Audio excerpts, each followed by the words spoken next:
ఈ చోటకు విచ్చేసి మేము చూపించే వీడియోలను వీక్షిస్తున్న మా ప్రేక్షకులందరికీ శుభాభినందనలు. మేము చూపించే రుచికరమైన పసందైన వంటలను ఆస్వాదించడమే కాకుండా మీ కనీస కర్తవ్యంగా సబ్స్క్రైబ్ బటన్ని నొక్కి మరియు మీ బొటనవేలుతో ఒక లైక్ కొట్టి మీ బంధుమిత్రులకు శ్రేయోభిలాషులకు ఈ వీడియోని షేర్ చేయమని మనవి.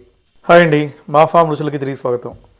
సో ఇప్పుడు మనం చూసేది ఏంటంటే ఈ ఎయిర్ ఫ్రైర్ వల్ల ఉపయోగాలు ఏంటి, ఇంకేమేమి చేసుకోవచ్చు ఐటమ్స్ ఎయిర్ ఫ్రైర్తో.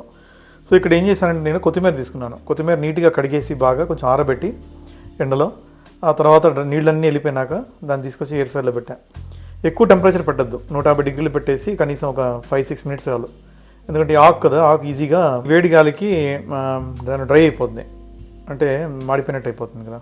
సో తర్వాత మనం దాన్ని జస్ట్ చేత్తో అట్లా నలిపితే పౌడర్లాగా అయిపోద్ది.